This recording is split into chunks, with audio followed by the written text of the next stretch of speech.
What if every lie you told, every act of cruelty, every moment of exploitation didn't just affect you, but physically contaminated a sacred space, slowly pushing God himself out of your community? Picture a single goat laden with an entire nation's sins being led into the wilderness. This isn't primitive superstition. It's one of the most sophisticated moral philosophies of the ancient world.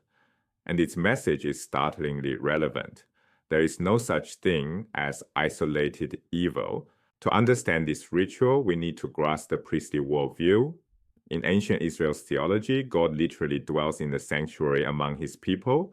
The divine presence isn't metaphorical, it's localized, real, and vulnerable. Here's the problem. Human sin creates impurity, not physical dirt, but moral contamination.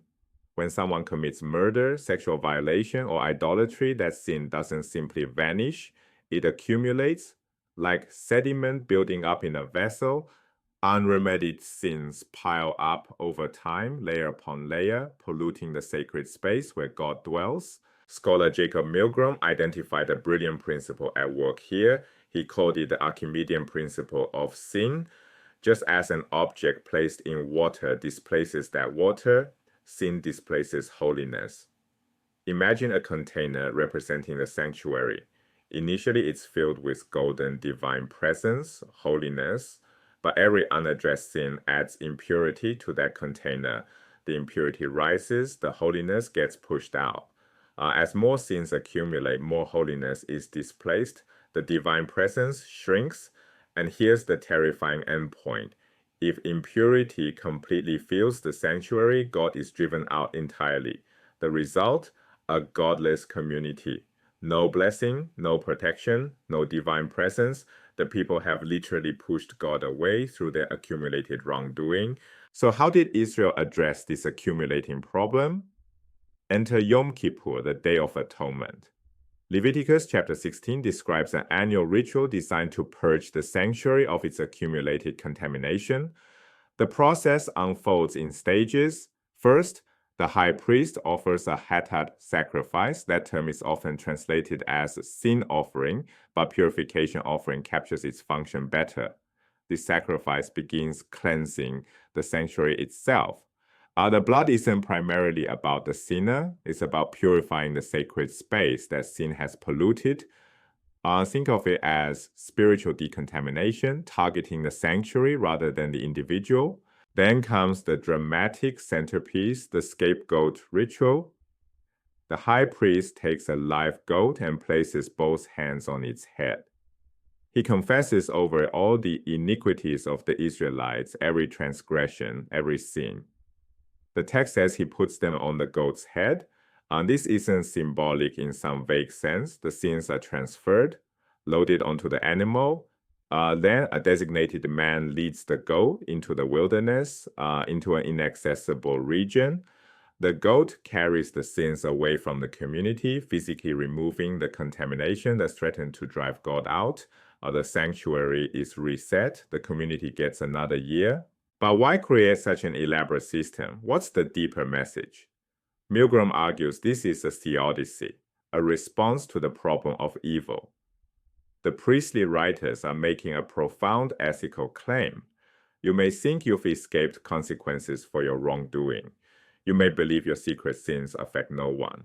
But every sin scars the sanctuary. Every act of cruelty, exploitation, or betrayal adds to the impurity, threatening your entire community. The revolutionary message, humans control their destiny. God doesn't arbitrarily punish. People bring destruction upon themselves through accumulated evil.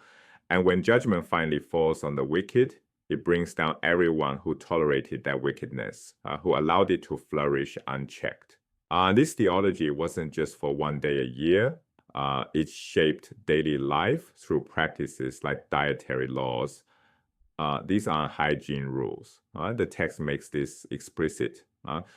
Immediately after listing forbidden foods, Leviticus declares, "You shall be holy, for I, the Lord your God, am holy."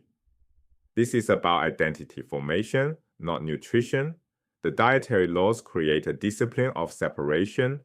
Every meal becomes a reminder, You are set apart. You belong to God.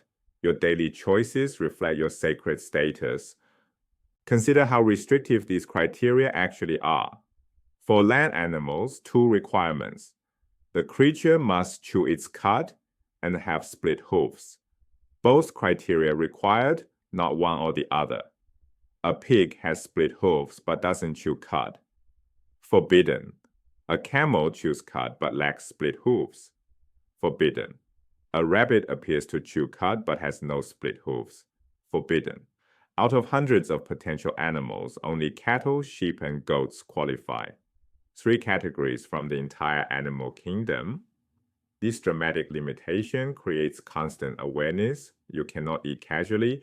Every food choice reinforces your distinct identity as God's holy people. Blood receives special treatment. Israelites must never consume blood. It must be drained and returned to God. Why? Because blood represents life itself. The text states, "The life of the flesh is in the blood. Life belongs to God alone."